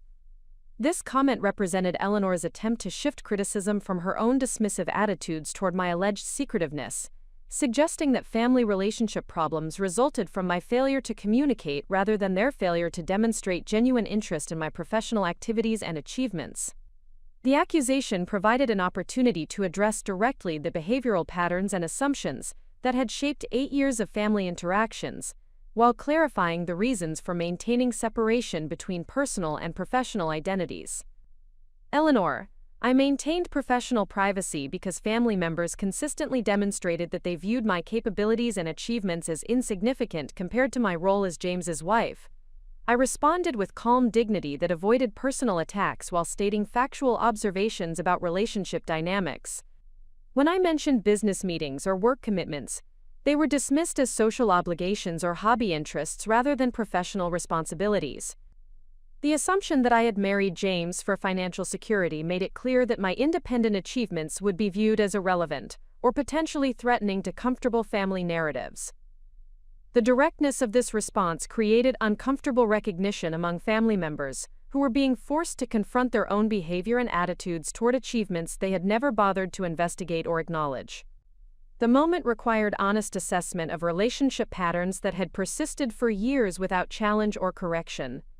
Margaret, who had been observing this confrontation with visible discomfort, attempted to redirect the conversation toward reconciliation, rather than continued conflict that might create lasting damage to family relationships. Perhaps we should focus on celebrating Victoria's success rather than analyzing past communication patterns. Margaret suggested with diplomatic authority that reflected her years of managing family dynamics and social situations that required careful navigation of competing interests and sensitivities. However, Eleanor appeared determined to continue her challenge to achievements she remained reluctant to acknowledge fully, suggesting that her skeptical attitudes reflected deeper resistance to evidence that contradicted established social hierarchies and assumptions about individual worth and capability. "I'm simply curious about the timing of these revelations." Eleanor persisted with calculated innocence that implied suspicion about motivations for disclosure. One might wonder whether tonight's announcement was strategically planned to create maximum impact during a social event where business achievements would receive public recognition and validation. This accusation represented Eleanor's final attempt to undermine the legitimacy of achievements she could not deny, by suggesting that their revelation was motivated by strategic calculation rather than honest response to direct questions and professional recognition from knowledgeable industry participants. Captain Morrison, who had been observing this exchange with the disciplined restraint that characterized his military background and club leadership responsibilities, provided authoritative perspective that would effectively conclude Eleanor's attempts at dismissal and challenge. "Mrs. Whitmore, I believe you may be missing the essential point of this evening's revelations," Captain Morrison said with formal authority that commanded immediate attention and respect from all table participants. "Mrs. Sterling Chen's business achievements represent exactly the kind of entrepreneurial success and professional excellence that our club has traditionally celebrated and honored. The scope and quality of Sterling Maritime Holdings' operations reflect dedication, expertise, and leadership that deserve recognition and respect, rather than skepticism or minimization." Quote, "The captain's intervention represented institutional validation that transcended family dynamics and social politics, establishing professional recognition based on demonstrated competence and measurable achievement, rather than inherited position or social connections." His support effectively ended Eleanor's attempts to challenge or dismiss achievements that had been documented and verified by multiple credible sources. Eleanor's response to this authoritative correction revealed the fundamental character limitations that had motivated her skeptical attitudes throughout the evening's revelations. "Of course, Captain Morrison, I meant no disrespect," Eleanor said with defensive retreat that indicated recognition that her challenge had been unsuccessful and inappropriate. "I'm sure we're all very proud of Victoria's business success, regardless of how it was achieved or when it was revealed to family members." The qualification, regardless of how it was achieved, represented Eleanor's final attempt to maintain subtle criticism while appearing to accept defeat, suggesting that she remained unable to acknowledge genuine achievement without implying questions about legitimacy or methodology. James, who had been largely silent during this confrontation, finally spoke with apparent determination to address family dynamics that had been exposed by the evening's revelations. "Eleanor, Victoria's achievements speak for themselves," James said with firmness that reflected growing understanding of the unfair treatment his wife had received from family members whose assumptions and prejudices had prevented appropriate recognition and respect. "Her business success is remarkable by any measure, and she deserves our support and appreciation rather than skepticism or qualified acknowledgement." This support from James represented significant development in our relationship, suggesting that the evening's revelations had created opportunities for better understanding and mutual respect based on accurate information rather than comfortable assumptions and stereotypes. The confrontation had demonstrated how truth and evidence could overcome prejudice and dismissal when supported by credible witnesses and institutional authority, while also revealing the character limitations of individuals who remained committed to comfortable assumptions, despite overwhelming contrary evidence. As the evening's formal activities concluded and club members began preparing to depart, I reflected on how the confrontation had clarified fundamental differences between individuals who could acknowledge and respect achievement when it challenged their assumptions, and those whose prejudices were too fundamental to their worldview to be modified by mere facts and evidence. The evening had provided validation that transcended family approval or social acceptance, establishing professional recognition based on demonstrated competence and industry leadership that could not be dismissed or minimized by individuals whose opinions were based on assumption rather than knowledge and experience. The drive home from Anchor Bay Yacht Club unfolded in contemplative silence as James and I processed the evening's revelations and their implications for our marriage, family relationships, and future interactions within the Sterling family's social circle. The dramatic shift in family dynamics had created opportunities for enhanced understanding and mutual respect, while simultaneously exposing fundamental differences in values and character that would require careful navigation to preserve family harmony and personal integrity. James broke the silence as we approached our Beacon Hills neighborhood, his voice carrying a tone of genuine curiosity that represented a significant departure from the casual disinterest he had previously shown toward my professional activities and business responsibilities. "Victoria, I need to understand something that's been bothering me since the dinner conversation." James began with apparent thoughtfulness that suggested serious reflection about the evening's revelations. "If Sterling Maritime Holdings generates the kind of revenue that Patricia mentioned, why have we maintained separate financial arrangements throughout our marriage? Your business success clearly exceeds my trust fund income, yet we've operated under assumptions about financial contribution that were completely inaccurate." This question addressed fundamental aspects of our relationship structure that had been based on assumptions about financial capability and independence that the evening's revelations had proven entirely incorrect. The inquiry provided an opportunity to discuss broader issues of financial autonomy, professional identity, and marriage dynamics that had been shaped by stereotypes and incomplete information rather than honest communication and mutual understanding. "James, I maintained financial independence because I never wanted there to be questions about my motivations for marriage or concerns about access to Sterling family assets. I responded with the directness that the evening's revelations had made both possible and necessary. Your family's assumptions about my background and financial status made it clear that they viewed me as someone seeking economic security through marriage, rather than an individual capable of achieving independent financial success." The explanation revealed how family attitudes and social expectations had influenced fundamental decisions about marriage structure and financial arrangements that had persisted throughout 8 years of relationship without ever being directly addressed or reconsidered based on changed circumstances or improved understanding. James appeared to process this information with growing awareness of how family prejudices and assumptions had affected relationship dynamics and personal decisions in ways that neither of us had fully recognized or addressed during our marriage. His response would indicate whether the evening's revelations had created genuine opportunities for improved understanding and modified relationship patterns. "You're saying that you kept your business success private to protect yourself from accusations that you had married me for money, even though your income actually exceeded mine significantly," James said with what appeared to be developing recognition of the irony and complexity of the situation we had navigated throughout our marriage. "Precisely," I confirmed, appreciating his apparent effort to understand motivations and concerns that had shaped decisions about professional privacy and financial independence that had characterized our relationship from its beginning.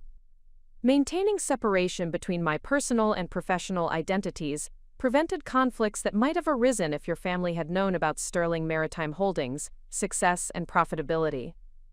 The conversation continued as we entered our home, where the familiar environment provided a more comfortable setting for addressing complex personal and professional issues that the evening's revelations had brought into focus. The transformation from public social event to private marriage discussion allowed for more honest and detailed exploration of relationship dynamics and future possibilities. James settled into his study while I prepared tea, both of us apparently needing time to process the evening's developments, before continuing conversations that would likely reshape our understanding of marriage roles, family dynamics, and professional recognition within our social circle. The revelations had created opportunities for enhanced intimacy and mutual respect, while also requiring acknowledgement of mistakes and missed opportunities that had characterized 8 years of relationship. When I joined James in the study, he had retrieved his laptop and was reviewing what appeared to be financial documents related to family trust arrangements and investment portfolios that had provided his income throughout our marriage. His expression suggested that he was attempting to compare his family's financial resources with the business achievements that Sterling Maritime Holdings represented.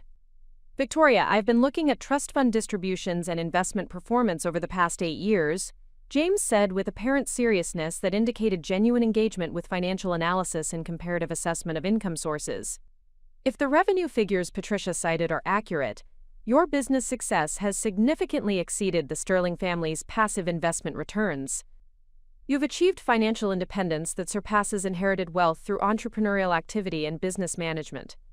This recognition represented exactly the kind of acknowledgement that had been missing from our relationship and family dynamics throughout 8 years of marriage. The comparison of earned income versus inherited assets revealed fundamental differences in financial achievement and professional capability that the Sterling family had been unable or unwilling to recognize due to their prejudices and assumptions about individual worth and motivation. The business required substantial personal investment and professional risk that passive wealth management doesn't involve, I explained, providing context that distinguished entrepreneurial achievement from investment returns that required no active contribution or specialized expertise. Building Sterling Maritime Holdings demanded technical knowledge, operational management skills, customer relationship capabilities, and strategic planning that couldn't be acquired through family connections or inherited resources.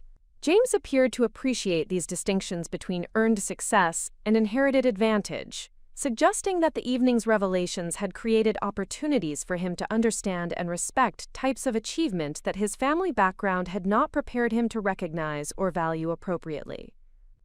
"I'm beginning to understand why you maintained professional privacy," James said with apparent sincerity that reflected growing awareness of how family attitudes had influenced relationship dynamics and personal decisions throughout our marriage. "My family's assumptions about women's capabilities and motivations would have made it difficult for you to receive appropriate recognition for business achievements that clearly deserved respect and acknowledgement." The acknowledgement represented significant progress in understanding relationship issues that had persisted without resolution throughout our marriage. James's apparent willingness to recognize family prejudices and their impact on our relationship suggested possibilities for improved communication and mutual respect based on accurate information rather than comfortable assumptions. However, the conversation also revealed broader questions about how the evening's revelations would affect our future relationship with the Sterling family and their social circle, where attitudes about women's capabilities and appropriate roles might not change as readily as individual recognition within our marriage. "James, tonight's revelations will likely create ongoing challenges within your family and social circle," I observed, addressing practical concerns about future family interactions and social dynamics that would be affected by changed understanding of my professional identity and business achievements. Some family members may be able to acknowledge and respect business success that challenges their assumptions, while others may remain committed to comfortable prejudices, despite overwhelming contrary evidence. Eleanor Whitmore's response during the evening's confrontation had demonstrated how some individuals remained resistant to acknowledging achievement that contradicted established social hierarchies and assumptions about individual worth. Her attitude suggested that family harmony might require ongoing navigation of competing perspectives and values that could not be easily reconciled through evidence or rational discussion. James considered this observation with apparent seriousness, suggesting that he recognized the complexity of family dynamics and social expectations that would continue to influence our relationship and interactions within established social circles. "You're right that not everyone will be able to acknowledge your achievements appropriately." James agreed with what appeared to be realistic assessment of family character and limitations. "But perhaps it's time for our family to confront prejudices and assumptions that have prevented us from recognizing and respecting genuine accomplishment when it challenges comfortable stereotypes."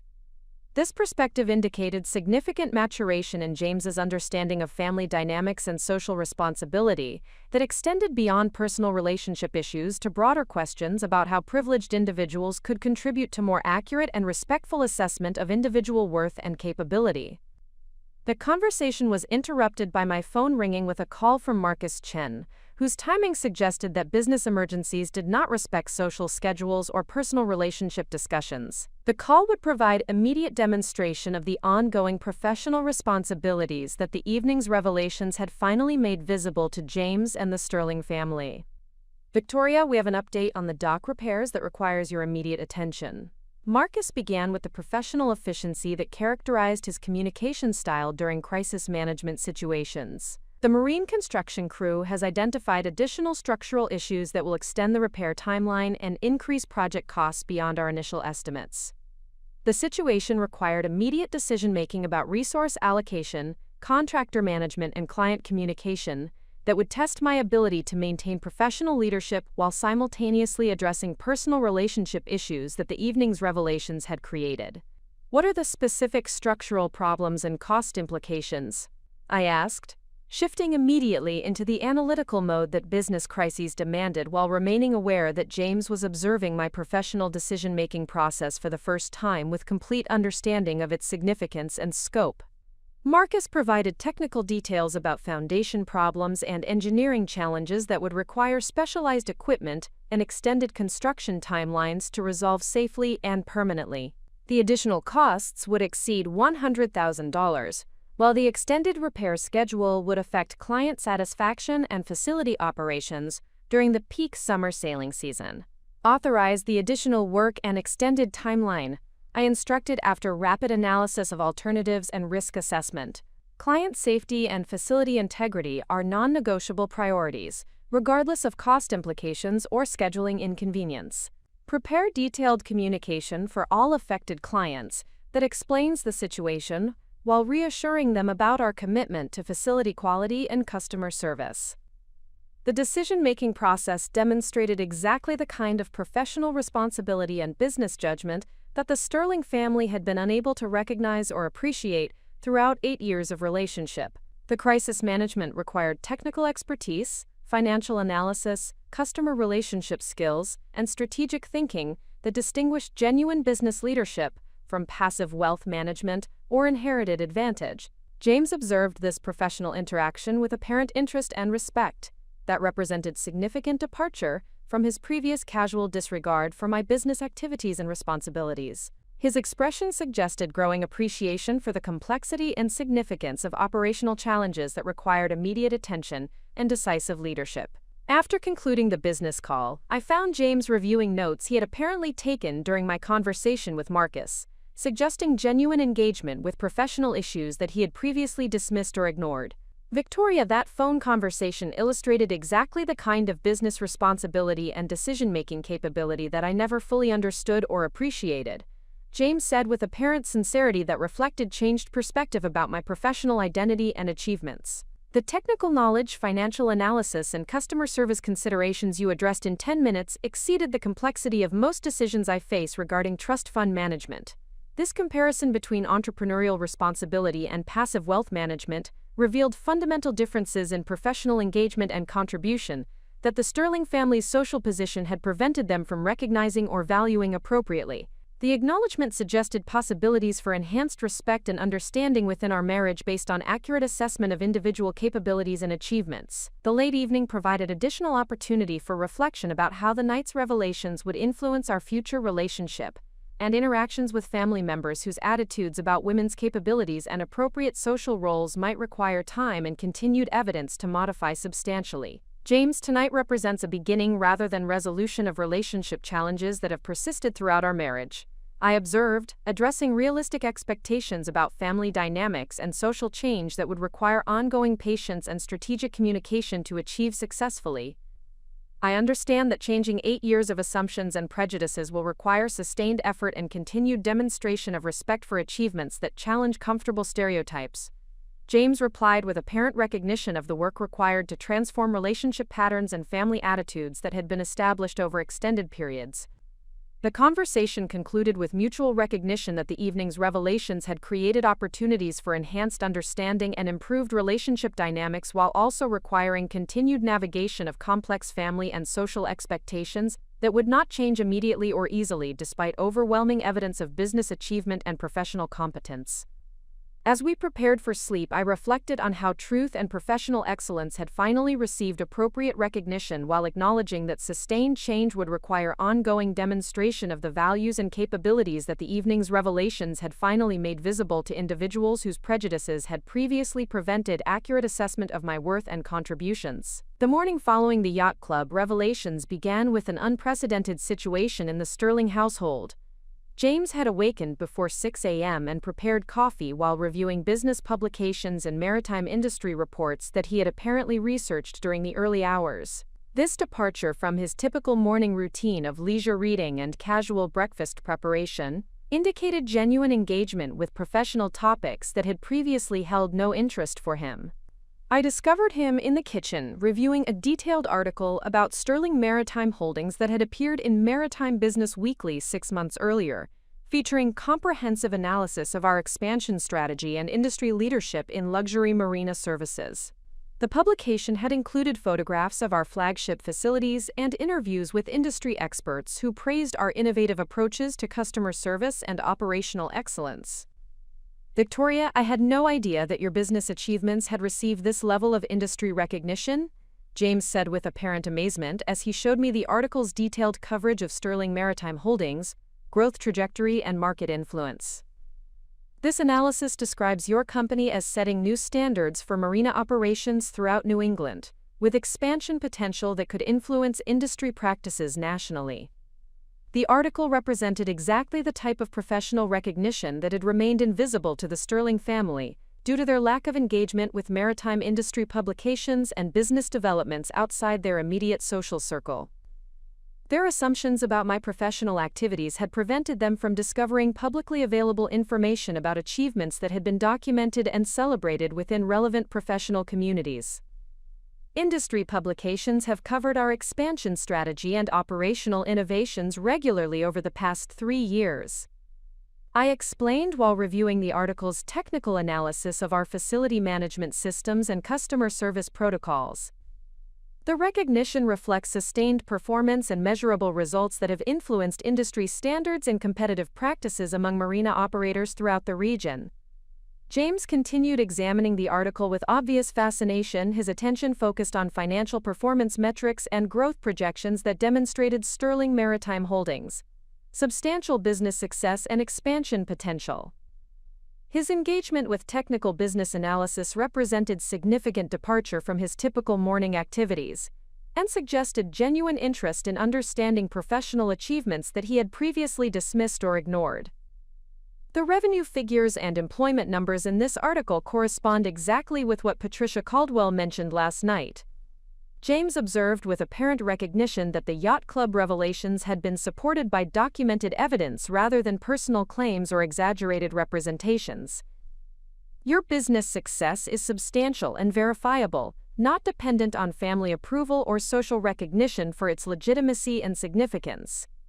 This understanding represented crucial development in James's appreciation for business achievement that existed independently of Sterling family acknowledgement or social acceptance.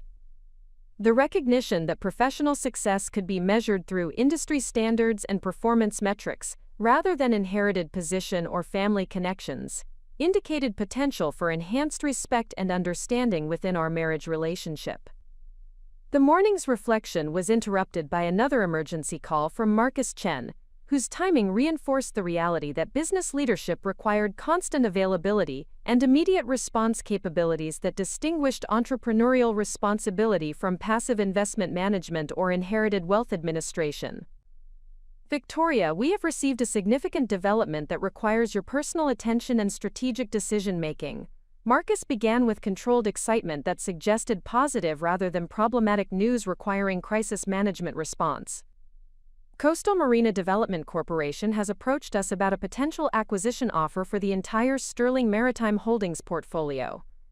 The information represented exactly the type of major business opportunity that required sophisticated analysis and strategic thinking about long-term company direction, market positioning, and personal professional objectives that extended beyond immediate operational concerns. The acquisition inquiry would test every aspect of business knowledge and strategic planning capability that I had developed through 8 years of company building and industry leadership. "What are the preliminary terms and timeline for consideration?" I asked while simultaneously calculating the financial implications and strategic considerations that would influence my response to this unexpected development. Marcus provided detailed information about the proposed acquisition structure, financial terms, and timeline for due diligence and negotiation processes that would determine whether the offer represented genuine opportunity for enhanced growth and industry impact, or merely represented financial speculation without understanding of operational excellence and market positioning that Sterling Maritime Holdings had achieved. The proposed valuation exceeds $400 million for the complete portfolio, with potential for performance-based additional compensation tied to continued growth and market expansion. Marcus reported with professional precision that reflected his own appreciation for the significance of this business development. The acquisition offer represented validation of business achievement that transcended family recognition or social acceptance, providing market-based assessment of company value and industry leadership that had been built through technical expertise, operational excellence, and strategic vision rather than inherited advantage or family connections.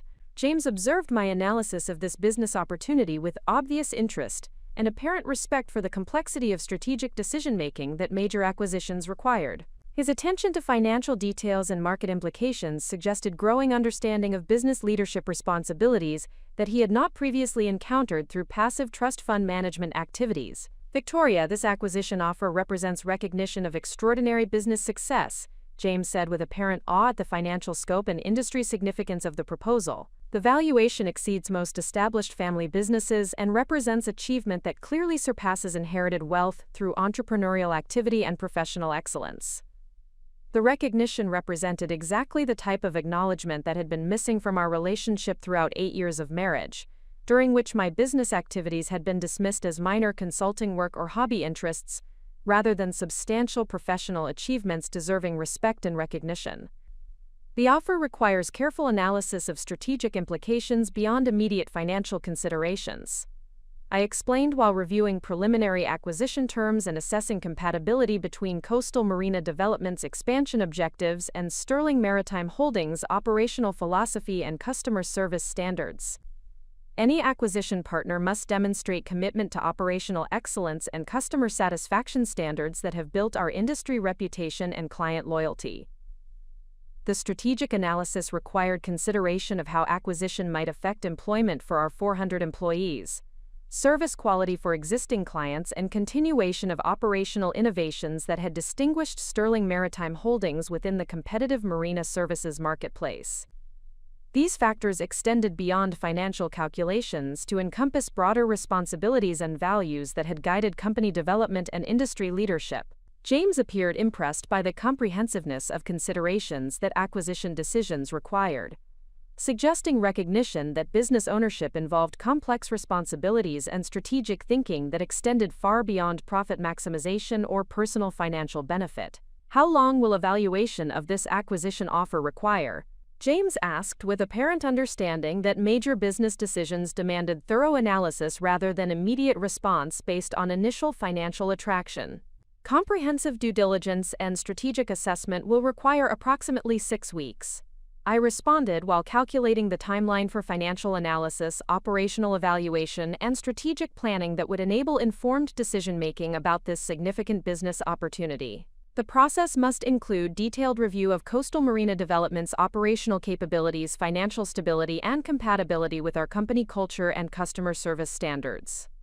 The conversation was interrupted by arrival of Margaret Sterling, whose unexpected morning visit suggested that the previous evening's revelations had created sufficient concern or curiosity to prompt immediate follow-up discussion rather than allowing family processing time before addressing relationship and business issues that had been exposed during the yacht club dinner. Margaret appeared somewhat tentative as she entered our kitchen, her expression indicating uncertainty about appropriate protocols for discussing business achievements that had fundamentally altered her understanding of family relationships and individual capabilities.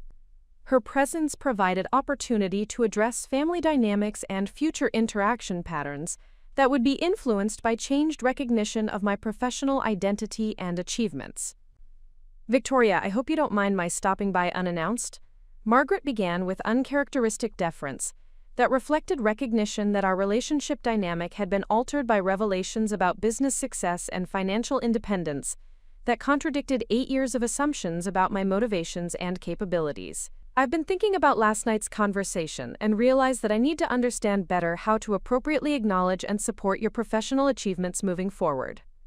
The acknowledgement represented significant development in Margaret's willingness to modify relationship patterns and family attitudes that had been based on incomplete information and prejudiced assumptions, rather than accurate understanding of individual accomplishments and professional contributions. "Margaret, I appreciate your willingness to reconsider our relationship dynamics. I responded with diplomatic acknowledgement that recognized her apparent effort to address past mistakes while avoiding detailed discussion of specific incidents that might complicate future family harmony and mutual respect. I realized that my assumptions about your professional activities were completely inaccurate. Margaret continued with apparent sincerity that suggested genuine recognition of errors in judgment rather than merely strategic adjustment to changed circumstances. Your business achievements deserve recognition and respect that I failed to provide due to my own prejudices and limited understanding of entrepreneurial success. This admission represented exactly the type of accountability and growth that would be necessary for improved family relationships based on mutual respect and accurate understanding of individual worth and contributions. Margaret's willingness to acknowledge mistakes and modify attitudes suggested potential for enhanced family dynamics that could accommodate diverse forms of achievement and professional identity. James contributed to this conversation by sharing information about the acquisition offer and its implications for understanding the scope and significance of Sterling Maritime Holdings within the broader maritime industry and regional business community. Mother, Victoria received a $400 million acquisition offer this morning. James announced with obvious pride that contrasted sharply with his previous casual dismissal of my business activities and achievements. The proposal validates her company's industry leadership and demonstrates business success that exceeds most established family enterprises. Margaret's expression indicated surprise mixed with what appeared to be genuine appreciation for the magnitude of business achievement that this acquisition offer represented. Her response would indicate whether she possessed sufficient character flexibility to acknowledge and celebrate success that had been accomplished independently of Sterling family resources or social connections. Victoria, that acquisition offer represents extraordinary validation of your business expertise and industry leadership, Margaret said with apparent respect that reflected recognition of achievement that clearly exceeded inherited wealth or passive investment management. I'm beginning to understand the scope of what you've accomplished through entrepreneurial activity and professional excellence. The conversation continued with detailed discussion of Sterling Maritime Holdings, operational philosophy, customer service innovations, and industry influence that had been invisible to Sterling family members due to their assumptions about women's capabilities and their lack of engagement with maritime business developments outside their immediate recreational interests. Margaret asked informed questions about facility management, customer relationship strategies, and expansion planning that indicated genuine interest in understanding business operations rather than merely offering polite acknowledgement of achievements she could not comprehend or appreciate fully. Victoria, I would like to learn more about your company's operations and industry contributions, Margaret said with apparent sincerity that suggested authentic desire for better understanding rather than social obligation to express appropriate interest. Perhaps you could arrange for me to visit Sterling Marina and observe the facility management and customer services that have built your industry reputation. This request represented significant development in Margaret's willingness to engage actively with my professional identity and business achievements, rather than maintaining polite distance from activities that challenged her comfortable assumptions about appropriate family roles and individual capabilities. Tassivnary as well. I would be pleased to provide comprehensive facility tours and operational briefings that would give you better understanding of marina management and the industry leadership that Sterling Maritime Holdings has achieved. I responded with genuine appreciation for her apparent interest in learning about business operations and professional achievements that had remained invisible throughout 8 years of family relationships. The morning's developments had created opportunities for enhanced family understanding and mutual respect based on accurate information about individual accomplishments and professional contributions, rather than comfortable assumptions and inherited prejudices that had prevented appropriate recognition of business success and industry leadership. As Margaret prepared to leave and James returned to his business publication research, I reflected on how truth and professional excellence had begun to transform family relationships while creating possibilities for continued growth and learning that could benefit all participants willing to acknowledge and respect genuine achievement, regardless of its source or compatibility with established social expectations. Up next, you've got 2 more standout stories right on your screen. If this one hit the mark, you won't want to pass these up. Just click and check them out. And don't forget to subscribe and turn on the notification bell so you don't miss any upload from us.